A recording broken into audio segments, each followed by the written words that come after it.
मैं हूं आशुतोष और आप देख रहे हैं सत्यहिंदी.com। सत्यहिंदी.com में खास कार्यक्रम आशुतोष की बात में आपका स्वागत है। बातचीत शुरू करने के पहले एक छोटी सी अपील। सत्यहिंदी.com में कोशिश है ईमानदार, निडर और निर्भीक पत्रकारिता की। हम अपने लाखों दर्शकों के शुक्रगुजार हैं जो लाखों की संख्या में हमारे कार्यक्रमों को देखते हैं और हमारी हौसला अफजाई करते हैं। हम उनसे एक और छोटी सी गुजारिश करना चाहते हैं कि आप न केवल हमारे कार्यक्रम देखें बल्कि आप हमारी थोड़ी सी आर्थिक मदद भी करें। आप इस वीडियो के डिस्क्रिप्शन में जाएं, सत्य हिंदी के सदस्य बने, थोड़ा सा आर्थिक भुगतान करके हमारे लिए बहुत बड़ी मदद होगी। और अब आज की बातचीत शुरू करते हैं। इस वक्त सबकी नजर इस बात पर लगी हुई है कि दरअसल 2024 के लोकसभा के चुनाव में क्या एक बार फिर भारतीय जनता पार्टी नरेंद्र मोदी के नेतृत्व में दोबारा सरकार बनाने की स्थिति में है या नहीं, और अगर इस स्थिति में है तो कितनी सीटें उसको आएंगी, और अगर नहीं है तो फिर कितने सीटों से वो चूक जाएगी। उधर कांग्रेस पार्टी की तरफ से बड़े बड़े दावे किए जा रहे हैं कि भारतीय जनता पार्टी तो इस बार 180 सीट भी नहीं जीत पाएगी, लेकिन भारतीय जनता पार्टी नरेंद्र मोदी का दावा यह कि एनडीए के नेतृत्व में उसको कम से कम 400 सीटें तो मिलने वाली है और बीजेपी अकेले अपने दम पे 370 सीटें लेकर आएगी। ऐसे में बहुत जबरदस्त अटकलों का बाजार गर्म है। कुछ लोग ये भी कहते हैं कि उत्तर प्रदेश के अंदर, राजस्थान के अंदर, कर्नाटक के अंदर, बंगाल के अंदर, बिहार के अंदर कुछ तो राजनीतिक हलचल ऐसी हो रही जिसकी वजह से भारतीय जनता पार्टी की पेशानी पर थोड़ा बल पड़ सकता है। बट क्या वाकई में ऐसा है या नहीं, ये जानने की कोशिश करेंगे यशवंत देशमुख से, जो सी वोटर के डायरेक्टर हैं और फाउंडिंग एडिटर भी हैं, जिन्होंने एबीपी न्यूज के लिए सर्वे किया है। 16 अप्रैल को इस सर्वे की फाइनल फाइंडिंग्स हमारे सामने मौजूद है। यशवंत जी, आपका बहुत बहुत स्वागत है हमारे इस विशेष कार्यक्रम में। लेकिन दर्शकों को बातचीत आगे बढ़ाने के पहले हम जरा डेटा दे देते हैं कि दरअसल जो सी वोटर एबीपी न्यूज का सर्वे है वो लोकसभा के चुनाव में एनडीए, इंडिया गठबंधन, बीजेपी और कांग्रेस को कितनी सीटें दे रहा है। एनडीए गठबंधन को 40.6%, 73, उधर इंडिया गठबंधन को 39.8% वोट मिलता दिखाई पड़ रहा है और कुल सीटें हैं 155। और अगर हम ब्रेकअप में जाएं कि दरअसल भारतीय जनता पार्टी को कितनी सीटें मिल सकती हैं और कांग्रेस को कितनी सीटें मिल सकती हैं, तो और बेहतर स्थिति आपको नजर आएगी। बीजेपी 40.2% वोट के साथ 323 सीट लेती हुई दिखाई पड़ रही है। कांग्रेस 19.2% वोट के साथ 65%, यानी कांग्रेस का वोट शेयर अभी भी स्टेबल है। बीजेपी का वोट शेयर 2019 की तुलना में बढ़ रहा है और उसकी सीटों में कम से कम 20 सीटों का इजाफा होता हुआ दिख रहा है। यानी 2014 में बीजेपी को 282 सीटें मिली थी, 2019 में बीजेपी को 303 सीट मिली है। लेकिन सी वोटर एबीपी न्यूज का सर्वे कहता है कि इस बार बीजेपी को 323 सीटें मिल सकती हैं 40.2% वोट शेयर के साथ। यशवंत, ये जो 323 का आंकड़ा है, ये अपने आप में थोड़ा चौंकाता है, क्योंकि कुछ लोगों का यह भी कहना है कि बीजेपी के लिए थोड़ी सी मुश्किल होगी क्योंकि कुछ जगहों पे इस वक्त राजनीतिक हलचल हो रही। आपका क्या कहना? धन्यवाद आशुतोष। सबसे पहले तो आपको, सत्य हिंदी के सभी दर्शकों को रामनवमी की बहुत सारी बधाई। नवरात्रि उम्मीद करता हूँ सबकी अच्छी गई होगी। अभी अभी हम भी हवन करके आ ही रहे हैं आपके कार्यक्रम में, भागा दौड़ी में बीच में उतना समय जितना चाहती तो उतना नहीं बैठ पाएंगे, लेकिन हाँ जितना ज्यादा हो सकेगा मैं दर्शकों को समझाने की अपनी ओर से पूरी कोशिश करूंगा। देखिए आशुतोष, जो लोग कंजर्वेटिव सोच रहे हैं और कह रहे हैं दिक्कतें हो सकती हैं, उनकी सोच में खोट या गलती नहीं है। कारण यह है कि हमने चुनाव बहुत सारे ऐसे देखे हैं जिसमें कि बहुत ज्यादा ग्राउंड स्वेल होने के बाद में भी चुनाव के नतीजे उस तरीके के ग्राउंड स्वेल में परिवर्तित नहीं होते जैसा कि अपेक्षा होती है। तो इसलिए किसी भी कॉशन को, किसी भी प्रश्न चिन्ह को मैं उतनी ही गंभीरता से लेता हूं जितना लेना चाहिए। राज्यवार हम लोग आकलन करते हैं, आप जानते हैं, और जो आंकड़े हम पहुंच रहे हैं उसका कारण दरअसल एक सर्वे नहीं है आशुतोष। इसका कारण यह है, हम आपके पास में लगातार बीच बीच में अपने ट्रैकर के आंकड़े लेकर के आते हैं और रोजाना जो हम लोग कर रहे हैं रोज की रोज कवायद, उसमें चूंकि हमको बहुत बड़ा ऐसा उलटफेर, ऐसा उल्टी तरफ का नहीं दिख रहा है जिसके कारण हमको लगे कि भाजपा के लिए अभी कोई परेशानी का सबब हो बहुत ज्यादा। कारण यह है कि पिछले चुनाव में 5 साल पहले भाजपा को 37% के आसपास वोट मिले थे, उसमें करीब करीब 3% का वो इजाफा ही कर रही है। ये बात सच है कि 3% के इस इजाफे में ये भी एक बहुत बड़ा कारण है कि वो ज्यादा सीटें लड़ रही हैं। मसलन महाराष्ट्र में वो ज्यादा सीटें लड़ रही हैं, मसलन तमिलनाडु में हालांकि उनके वोट शेयर ज्यादा नहीं है, लेकिन नंबर ऑफ सीट्स अगर आप ज्यादा कंटेस्ट करेंगे तो आपके वोट शेयर में भी कहीं ना कहीं इजाफा होगा, नंबर 1। लेकिन उससे ज्यादा महत्वपूर्ण बात यह है आशुतोष कि जिन जगहों पे 2014 और 2019 में भाजपा ने स्वीप किया था, वहां के उसके वोट शेयर में कोई लेट डाउन नहीं दिखाई दे रहा है। मतलब यह है कि जो कुछ भी उन्होंने पोल किया था वोट शेयर लगभग उतना ही या उससे ज्यादा ही जाता हुआ दिख रहा है। गैप कांग्रेस और बीजेपी के बीच का बढ़ता हुआ दिख रहा है, घटता हुआ नहीं दिख रहा है। हाँ, ये जरूर है कि बहुत सारे मित्रों ने हमको बोला राजस्थान में बाड़मेर फंसी है, कई सारी सीटें फंसी हुई हैं, और मैं इस बात को गंभीरता से समझता हूं, लेता हूं। लेकिन जब किसी भी राज्य में आशुतोष जब 15 से 20% का वोट शेयर का गैप आए, तब उस समय हम एबरेशंस के ऊपर उतना ज्यादा हम ध्यान नहीं दे पाते। बाड़मेर, जैसलमेर, तो इन सीटों के जो, अगर हम ये बोलें कि राजस्थान में 5 या 6 सीट फंसी हैं, हाँ फंसी है, ये बात सच है कि बीजेपी के लिए वहां कठिनाई का सबब है। लेकिन ये वो एबरेशन उसी तरीके का है जिस तरीके से अगर हम बोलें कि डीएमके की 4 या 5 सीटें तमिलनाडु में फंसी, क्योंकि वहां पर कोयम्बटूर, कन्याकुमारी, थेनी, रामनाथपुरम, ये सीटें जो हैं, ये धर्मापुरी, ये सीटें वहां पर एनडीए की ओर से फंसी हुई।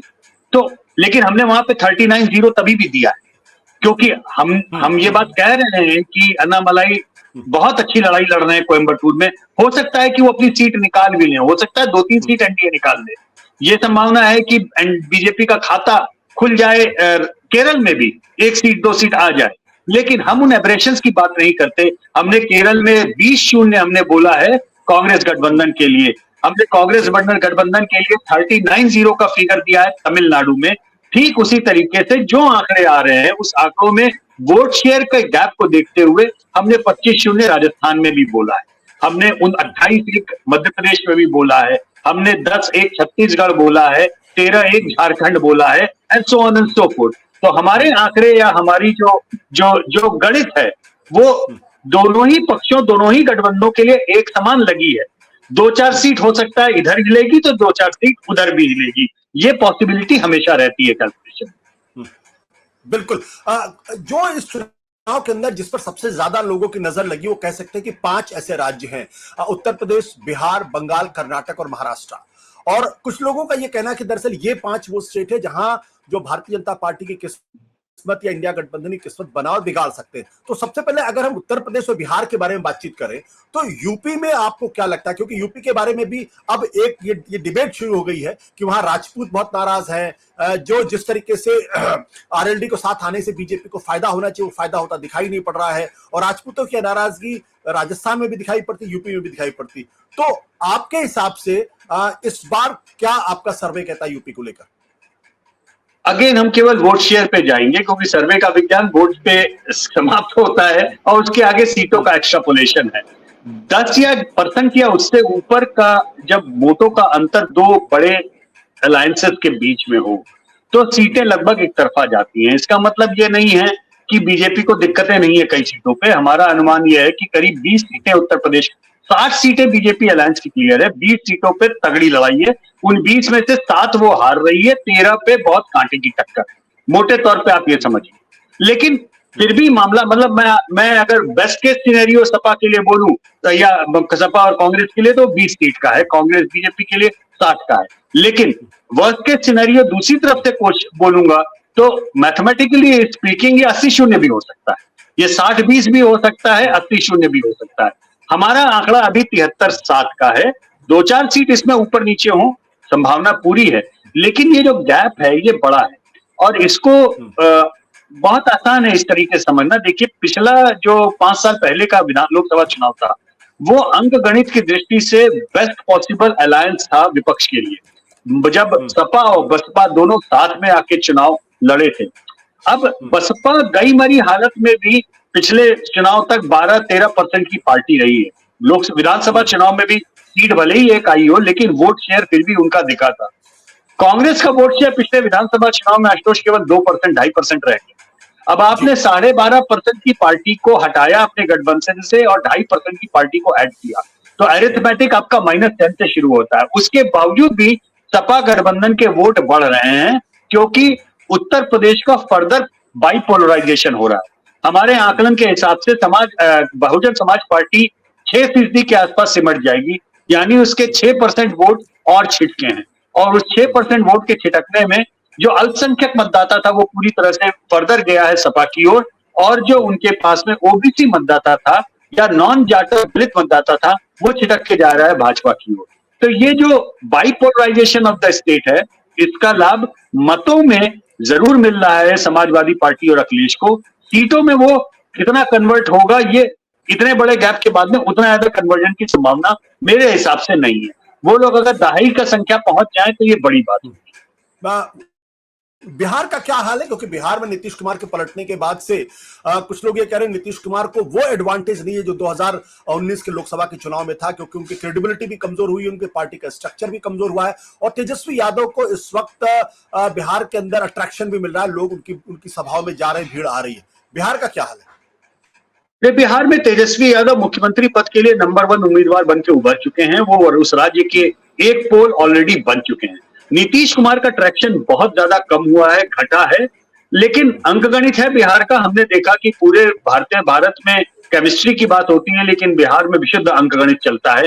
तो जो भी लोग कहते हैं 14% वोट उनके, मेरा मानना नहीं है कि उनके, मुझे लगता है कि अब वोट जैसे बहुजन समाज पार्टी के घट गए हैं, उसी तरह से नीतीश कुमार के भी जो वोट हैं वो घट के 6-7% अब रह गए हैं। लेकिन वो 6-7% भी मायने रखते हैं, क्योंकि दिसंबर में जब हमारा सर्वे आया था उस समय बिहार का अंकगणित उल्टा था। इस अरिथमेटिक के कारण एनडीए पूरी तरह से हार की कगार पे था और इस समय उल्टा है। लेकिन उसके बावजूद भी कमजोर कड़ी जेडीयू अभी लग रही है वहां पर, क्योंकि जहां जहां पर जेडीयू के कैंडिडेट हैं उन कैंडिडेट्स को तेजस्वी की ओर से कठिनाई बहुत ज्यादा होगी और उनकी संभावना वहां पर खुलेगी। बीजेपी या एनडीए 30 के ऊपर सीटें लेके अभी दिख रहा है, 33 और 7 का आप देख रहे हैं। लेकिन ये बात सच है कि इसमें 7-8 सीटें और ऐसी हैं जो बहुत कांटे की टक्कर की हैं, और अनलेस प्रधानमंत्री मोदी अपना वहां पूरी ताकत झोंकेंगे उन कैंडिडेट्स के लिए जो अच्छी स्थिति में नहीं है, वहां पर दिक्कत आ सकती है।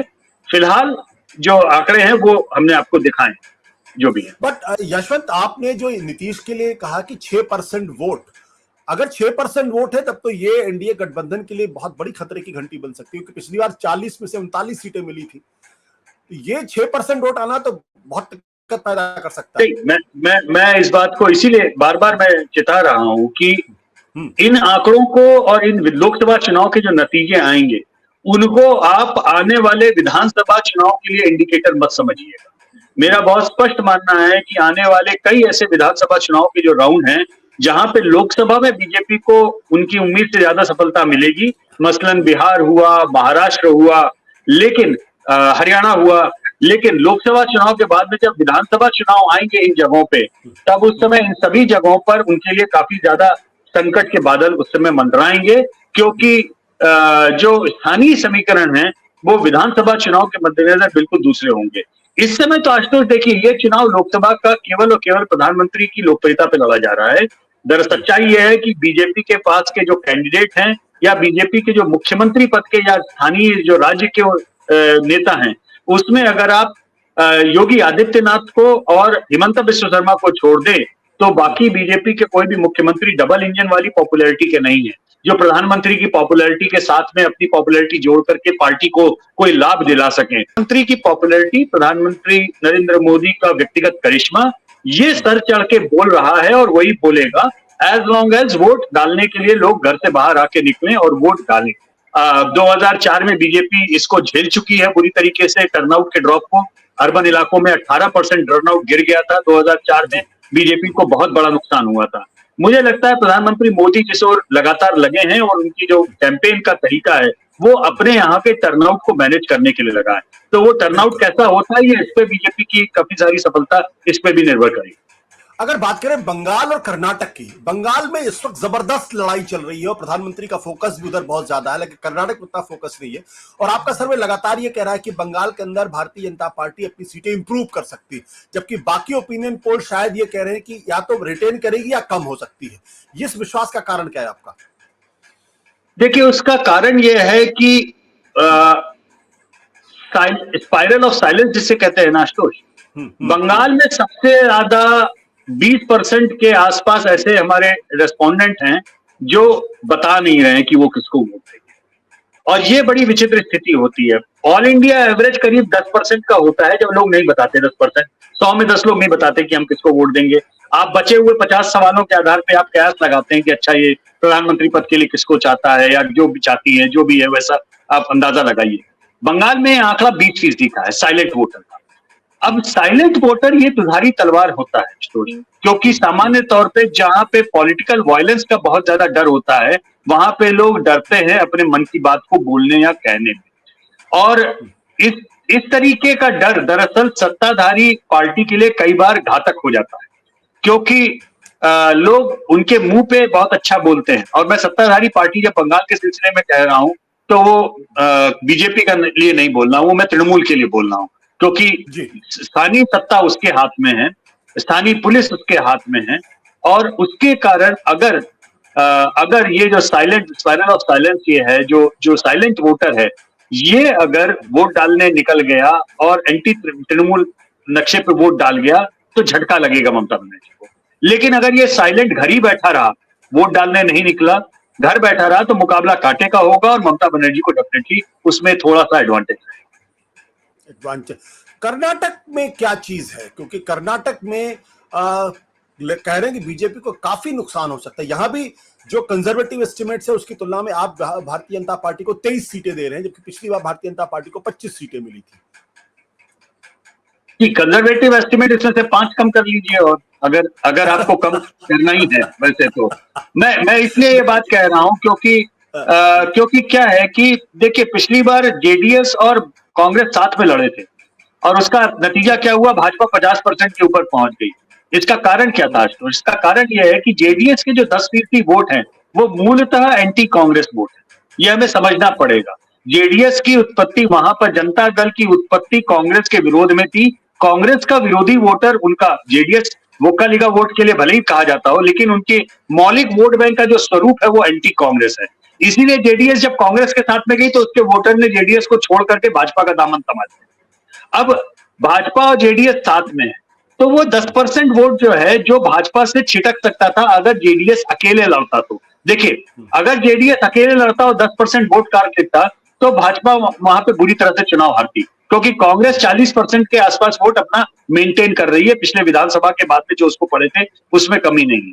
लेकिन जो there is a method to this madness, JDS को साथ में लाने के पीछे कारण यही है भाजपा का, कि वो उसके 10% वोट को छिटकने नहीं देना चाहती। वो चाहती है कि 3 सीटों में भले ही 3-4 हम छोड़ दें, 2-4 हम हार जाएं। फर्ज कीजिए कि जेडीएस अलग लड़ता, फर्ज कीजिए कि भाजपा संकटग्रस्त होती, तो ये 23-5 का आंकड़ा आपको उल्टा दिखता, जो कि दिसंबर के पहले वाले सर्वे में, अगर आप पिछले साल mood off the nation India today का उठा के देखें अगस्त वाला, तो उसमें आपको यही आंकड़े उल्टे दिखाई देंगे उस समय के। तो भाजपा उसमें कांग्रेस को एडवांटेज था। मुझे लगता है कि ये स्मार्ट प्ले किया है बीजेपी ने, और उससे अपने नुकसान की भरपाई काफी ज्यादा उन्होंने की है। जो 20 सीटों का उससे नुकसान हो सकता था, वो नुकसान काट करके उन्होंने 5 सीटों पर सीमित किया। ये मुझे अच्छी तरीके से याद है, जब पिछली बार हमारी आपकी बातचीत हुई थी तब आपने कहा था कि बीजेपी बहुत स्मार्ट पॉलिटिक्स कर रही है, उसका मोरालिटी से कोई लेना देना नहीं। फिर आपने कहा था कि जिस तरीके से बिहार के अंदर नीतीश कुमार को अपने साथ लेकर आए, कर्नाटक में जेडीएस को साथ लेकर आए, और महाराष्ट्र के अंदर एनसीपी और शिवसेना को तोड़कर अपने साथ लेकर आए, और यहां तक कंप्रोमाइज किया कि मुख्यमंत्री की कुर्सी भी एकनाथ शिंदे को दे दी। तो वो आपका जो एक आकलन था, उस आकलन में काफी दम है, और अगर पुरानी स्थिति होती तो शायद बीजेपी को बहुत नुकसान होता। इसलिए महाराष्ट्र की चर्चा हम करते हैं। महाराष्ट्र में जब पिछली बार आपका सर्वे आया था तो उसमें आपने इस ओर इंडिकेट किया था कि इंडिया गठबंधन को एज था। अब मैं ये सर्वे में देख रहा हूं कि इंडिया गठबंधन को एज नहीं है, बल्कि डिसाइसिव एज अब एनडीए के पक्ष में जाता हुआ दिखाई पड़ रहा है। तो एनडीए गठबंधन को सी वोटर एबीपी न्यूज सर्वे के हिसाब से 30 सीटें मिल रही हैं, यानी जो बीजेपी लेड गठबंधन, और इंडिया को 18 सीटें मिलती थी। ये उलटफेर क्यों हुआ पिछले दिनों? ये अगेन स्मार्ट पॉलिटिक्स का नतीजा है आशुतोष, क्योंकि ऐसा नहीं है कि राज्य सरकार पॉपुलर है, राज्य सरकार अनपॉपुलर है, लोगों में नाराजगी है, तोड़फोड़ से नाराजगी है। लेकिन हाँ ठीक है, प्रधानमंत्री मोदी के सामने, उनकी पॉपुलैरिटी के सामने लोग वोट डालेंगे। वैसे जो मुख्य बात अंतर पड़ी, जो हमने पिछले कार्यक्रम में मैं आपको बोली थी, कि बीजेपी के टिकट पे कितने लोग लड़ते हैं, ये बहुत कुछ महत्वपूर्ण होगा। और बीजेपी ने वहां पे ये स्मार्ट प्ले किया है कि उन्होंने 48 में से तकरीबन 30 जो है वो अपने हिस्से में रखी अपने टिकट पे। और दूसरी तरफ जो दूसरा गठबंधन है, उसने कांग्रेस के लिए जितनी सीटें छोड़ी हैं, कांग्रेस वहां पे उनके लिए वीकेस्ट लिंक, कमजोर कड़ी साबित हो रही है। 17 में से केवल 3 सीटों पे कांग्रेस की जीतने की संभावना है। तो ये जो एक तरह से आप मान करें कि चले 14-15 सीटें जहां पर बीजेपी वर्सेस कांग्रेस होगा, वो एक तरह से गिफ्ट की तरह से मिल गई। अब उसमें मौलिक प्रश्न कंट्राडिक्शन केमिस्ट्री का है आशुतोष। अभी भी भाजपा का पुराना वोटर जिन जगहों पे अजीत पवार के कैंडिडेट हैं उनको वोट देना नहीं चाहता, वो घर बैठना चाहता है। इस कारण से भाजपा गठबंधन की सबसे कमजोर कड़ी अजीत पवार साबित हो सकते हैं। उनकी जितनी भी सीटें हैं उसमें इक्का दुक्का छोड़ करके उनकी संभावना आज की तारीख में कम दिख रही है। आगे जाकर क्या होता है मैं नहीं कह सकता।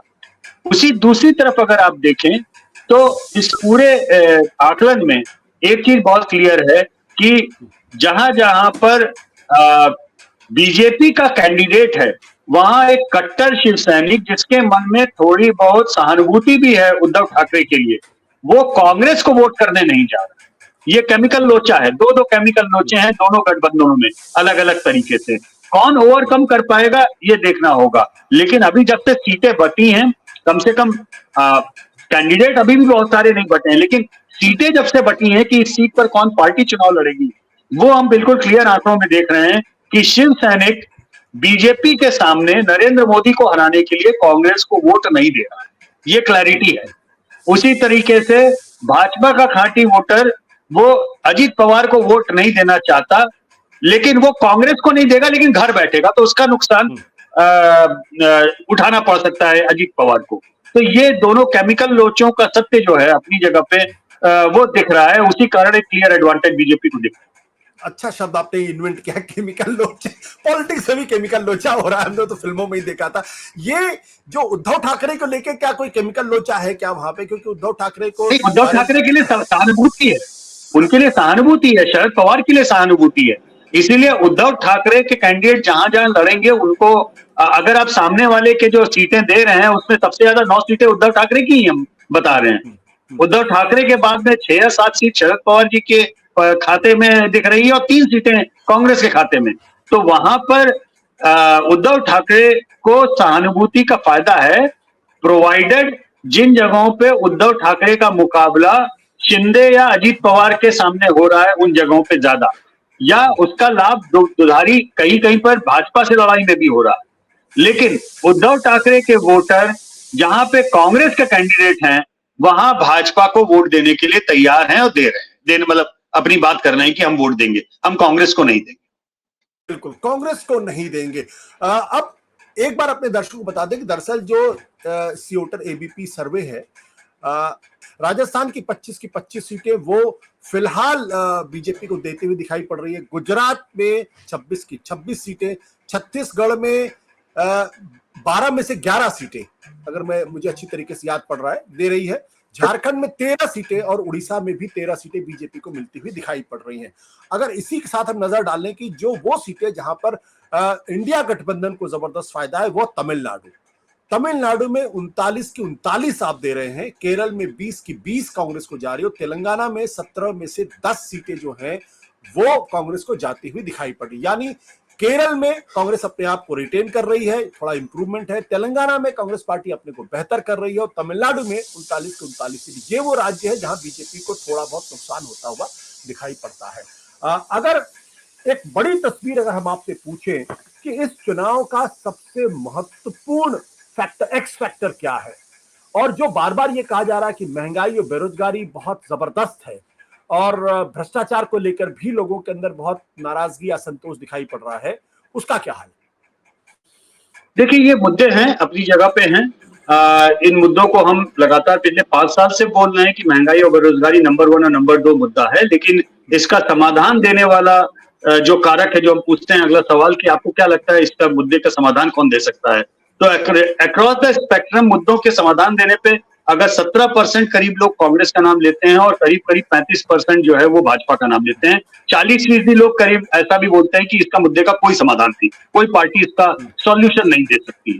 तो अगर आप मोटे तौर पे समझे तो मोटे तौर पे आप इस बात को समझ सकते हैं कि 1:2 का रेशियो है सॉल्यूशन देने के नाम पर, और इसलिए केवल मुद्दा होने से लोग भाजपा के अगेंस्ट वोट दे रहे हैं ऐसा नहीं है, क्योंकि वो मुद्दा देख रहे हैं और मुद्दे पे बोलते हैं कि राहुल गांधी जी से ज्यादा उन्हें शायद नरेंद्र मोदी जी के नाम पर भरोसा है कि वो उसका सॉल्यूशन दे सकते हैं।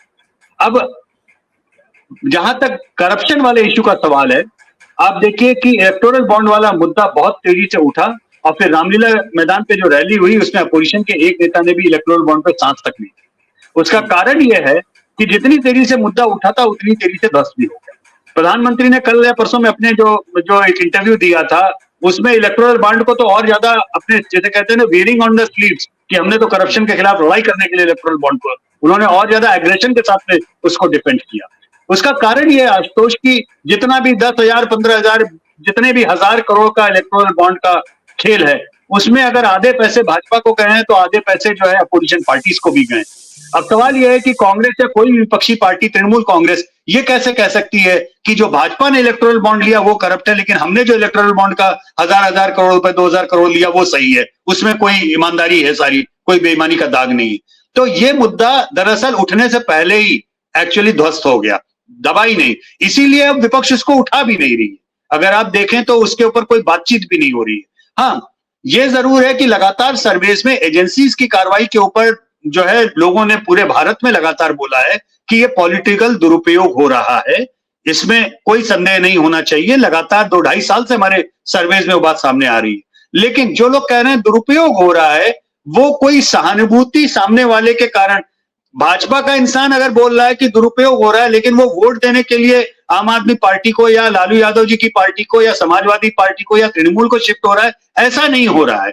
तो ये दोनों सिंपैथी रखना और वोट के लिए स्विंग होना, ये मतलब, या ये कहना कि ये गलत हो रहा है और सामने वाले के लिए सिंपैथाइज करके स्विंग हो जाना, ये दोनों अलग अलग चीजें हैं। आंकड़ों में तो परिलक्षित नहीं हो रहा है कि वो किसी तरीके के स्विंग में कन्वर्ट हो रहा है, ऐसा नहीं हो रहा